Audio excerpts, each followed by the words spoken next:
नमस्कार दोस्तों। क्या आपको कभी महसूस हुआ है कि जिंदगी ने आपके साथ धोखा किया है और आप हार मानने के कगार पर हैं? लेकिन क्या आपको पता है कि हार के बावजूद भी एक आशा होती है जो हमें आगे बढ़ने का साहस देती है? कभी कभी हार भी हमें नई दिशा की ओर ले जाती है। इसलिए इस अनमोल कहानी को अंत तक जरूर देखें। तो चलिए शुरू करते हैं। एक समय की बात है। महात्मा बुद्ध के सबसे प्रिय और करीबी शिष्य आनंद एक बार कहीं जा रहे थे।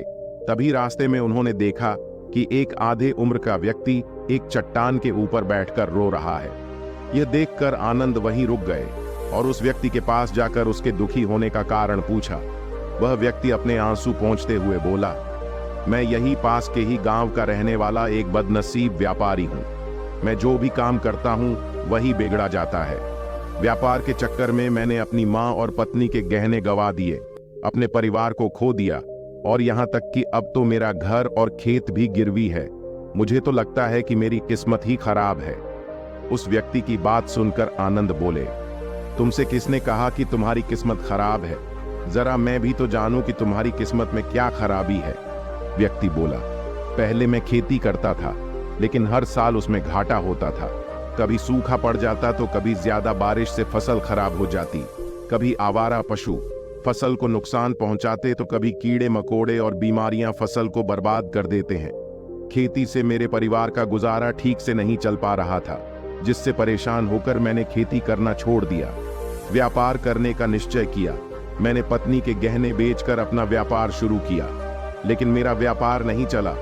शुरू में तो मेरे परिवार वालों ने मेरी आर्थिक मदद की, मेरा साथ दिया, लेकिन जैसे जैसे मुझे नुकसान होने लगा, मेरे परिवार वालों ने भी मेरा साथ छोड़ दिया और मुझसे दूर हो गए। अब तो वह मुझे देखकर अपनी नजरें फेर लेते हैं और मुझे ही अपने परिवार की गरीबी और दुर्दशा का जिम्मेदार ठहराते हैं। अब तो मुझे अपना जीवन ही बोझ लगने लगा है। अक्सर मेरे मन में ख्याल आते हैं कि अपना जीवन ही खत्म कर लूं, और मैं आज यहाँ आत्महत्या करने ही आया था, लेकिन हिम्मत नहीं जुटा पाया, इसीलिए इस पत्थर पर बैठकर रो रहा हूं। दूसरी तरफ मेरा एक मित्र है।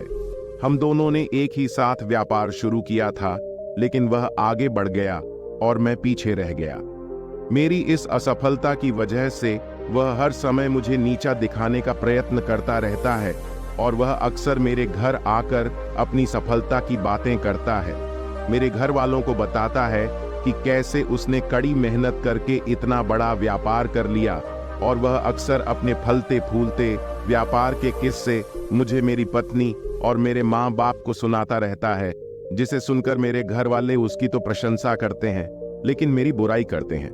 मुझे नाकारा और कम दिमाग का कहते हैं।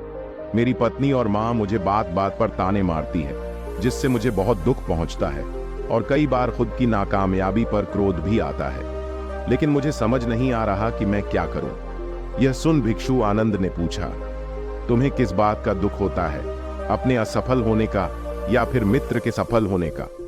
सवाल सुनकर वह व्यक्ति एक पल के लिए सोच में पड़ गया और फिर बोला, अगर सच कहूं तो मुझे अपने असफल होने का उतना दुख नहीं होता जितना कि मित्र के सफल होने का होता है। भिक्षु आनंद ने अगला प्रश्न किया, अगर तुम्हारा मित्र व्यापार में असफल हो जाता और तुम सफल हो जाते तो क्या तुम खुश होते? व्यक्ति ने कहा, हाँ, मुझे बहुत खुशी होगी। आनंद बोले, इसका मतलब कि तुम्हारी खुशी तुम्हारी मित्र पर निर्भर करती है। अगर वह चाहे तो तुम्हें खुश कर सकता है और अगर वह चाहे तो तुम्हें दुखी भी कर सकता है। तुम स्वयं से ना तो खुश हो सकते हो और ना ही दुखी हो सकते हो। भिक्षु की बातें सुनकर व्यक्ति थोड़ी देर के लिए सोच में पड़ गया और फिर बोला, आपकी बातें सुनकर मुझे कुछ आशा बन रही है। तभी भिक्षु आनंद ने कहा, जब हम किसी से आशा बांध लेते हैं तो उस पर निर्भर हो जाते हैं, फिर हमारी खुशी और दुख भी उसी पर निर्भर करने लगते हैं। इसीलिए सबसे बेहतर है कि तुम स्वयं से ही आशा बांधो। जब तुम ऐसा करोगे और साथ ही पूरी मेहनत और ईमानदारी से काम करोगे तो तुम्हें सफलता अवश्य प्राप्त होगी। तुम्हें लगता है कि तुम्हारा मित्र तुम्हें नीचा दिखाने आता है, दुखी करने आता है, पर अगर ईमानदारी से विचार करो तो वह बातें तो सच्ची ही कहता है। वह अपने संघर्ष और अनुभव की बातें बताता है। तुम उन बातों से बहुत कुछ सीख सकते हो। तुम्हें तो इसके लिए उसका धन्यवाद करना चाहिए कि तुम्हें घर बैठे इतने सारे अनुभव मिल रहे हैं। तुम अनुभवों का लाभ उठाओ, नई शुरुआत करो, ईमानदारी से कर्म करते जाओ, हार मत मानो। एक दिन तुम्हें सफलता जरूर मिलेगी। आज तुम जिसे अपना बुरा वक्त या बुरी किस्मत कह रहे हो, एक दिन यह बदल जाएगी और इसी के साथ तुम्हारी सोच और विचार भी बदल जाएंगे। और देखना, जब तुम्हारा अच्छा समय शुरू हो जाएगा, तब तुम्हारा मित्र भी तुम्हें अपनी सफलताओं की कहानियां नहीं सुनाएगा, तुम्हें अपनी असफलताओं और परेशानियों की बातें सुनाएगा, ताकि तुम उसकी बातें सुनकर भ्रमित हो जाओ, तुम्हारा आत्मविश्वास डगमगा जाए और तुम गलत निर्णय ले सको। लेकिन उस समय भी तुम्हें अपने ही बुद्धि का प्रयोग करना होगा, स्वयं पर विश्वास रखना होगा। जिस प्रकार तुम्हारा मित्र आज तुम्हें दुखी करने आता है, वैसे ही वह उस समय भी तुम्हें दुखी करने आएगा, क्योंकि जिस तरह उसे दुखी देखकर तुम्हें मजा आता है, ठीक उसी तरह उसे भी तुम्हें दुखी देखने में उतना ही मजा आता है। व्यक्ति ने कहा, आपने सही कहा मुनिवर, लेकिन मेरा सबसे बड़ा दुख यह है कि मेरे परिवार के लोग भी इसमें शामिल हैं।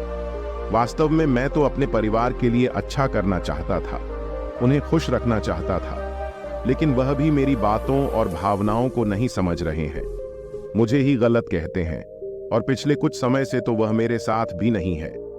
भिक्षु आनंद ने उस व्यक्ति को समझाते हुए कहा, हम हमेशा चाहते हैं कि हम जो कुछ भी करें, लोग उसके लिए हमारी प्रशंसा करें, लेकिन आमतौर पर ऐसा नहीं होता। लोग हमारे पास आकर तारीफ नहीं करते, जिससे हम दुखी हो जाते हैं। हमें लगने लगता है कि हमारे मित्र, रिश्तेदार, घर वाले सब स्वार्थी हैं। लेकिन अगर तुम किसी को अपना परिवार मानते हो और उसके लिए कुछ करना चाहते हो, तो फिर तुम ऐसा क्यों सोचते हो कि तुम दूसरों के लिए कुछ कर रहे हो? वास्तव में तुम अपनी खुशी के लिए कुछ कर रहे हो, क्योंकि उन्हें खुश देखकर तुम्हें खुशी होती है। अगर ऐसा करते समय तुम मानकर चलते हो कि तुम दूसरों के लिए कुछ कर रहे हो, तो तुम दुखी रहोगे। लेकिन अगर तुम्हें लगता है कि तुम स्वयं के लिए कर रहे हो, तो तुम खुश रहोगे, क्योंकि जब हम स्वयं के लिए कुछ करते हैं या करना चाहते हैं, तो हमें इसके लिए सांत्वना की जरूरत नहीं पड़ती। भिक्षु आनंद की यह बातें सुनकर उस व्यक्ति के चेहरे के भाव पूरी तरह से बदल गए। उसने कहा, आप सही कह रहे हैं। मैं समझ गया कि अब तक मेरी किस्मत इसीलिए खराब थी क्योंकि वह दूसरों के हाथों में थी, लेकिन अब से मैं अपनी किस्मत को अपने हाथों में रखूंगा, फिर से प्रयत्न करूंगा, पूरी लगन और ईमानदारी से काम करूंगा, और जब तक सफलता नहीं मिल जाती है, चैन से नहीं बैठूंगा। उस व्यक्ति की बात सुनकर आनंद मुस्कुराए और उसे एक छोटी सी डिबिया देते हुए कहा, इस डिबिया को हमेशा अपने साथ रखना। इसमें एक ऐसा मंत्र है जो तुम्हें बड़े से बड़े दुख से भी बाहर निकाल लेगा। लेकिन इस डिबिया को तभी खोलना जब तुम्हारे सारे रास्ते बंद हो जाए, कोई उम्मीद नजर ना आए और तुम्हें लगने लगे कि सब व्यर्थ है, यह दुनिया व्यर्थ है और यहाँ रहना भी व्यर्थ है। व्यक्ति ने भिक्षु का धन्यवाद किया और उस डिबिया को लेकर अपने घर वापस आ गया। उसने नए उत्साह के साथ दोबारा अपने व्यापार की शुरुआत की और इस बार उसका व्यापार चल पड़ा। जहां अपनी मेहनत और लगन के बल पर बस कुछ ही सालों में वह एक बड़ा व्यापारी बन गया। उसके परिवार वाले भी उसके साथ आ गए और उसका जीवन बहुत ही सुख, शांति और समृद्धि के साथ बीतने लगा। लेकिन समय और किस्मत के खेल को आज तक ना कोई समझ पाया है और ना कोई समझ पाएगा। यह सदा एक जैसा नहीं रहता, यह बदलता रहता है। उस व्यक्ति के जीवन में भी बदलाव आया। वही व्यक्ति जिस राज्य में रहता था, उस राज्य पर पड़ोसी राज्य के राजा ने हमला कर दिया। उस हमले और लूटमार में उस व्यक्ति का सारा धन भी लूट लिया गया। उसके दुकानें और घर सब जला दिए गए। जान बचाने के लिए उसे अपने परिवार के साथ वहां से भागना पड़ा। व्यक्ति अपने परिवार के साथ कई दिनों तक इधर उधर भटकता रहा। वह दाने दाने को मोहताज हो गया। उसका बच्चा बीमार हो गया और इलाज के अभाव में बीमारी से बुरी तरह रहने लगा। यह देखकर उसका हृदय चित्कार कर उठा। उसके पास अपने बेटे के इलाज और परिवार को खिलाने के लिए धन के नाम पर एक सिक्का भी नहीं था। वह अंदर से बुरी तरह से टूट गया। ऐसे में उसे एक बार फिर से निराशा ने घेर लिया। उसे लगने लगा कि उसका जीवन व्यर्थ है, सारी दुनिया व्यर्थ है। लेकिन तभी अचानक उसे भिक्षु आनंद द्वारा दी गई डिबिया की याद आई। उसने बड़ी उत्सुकता के साथ उसे खोला।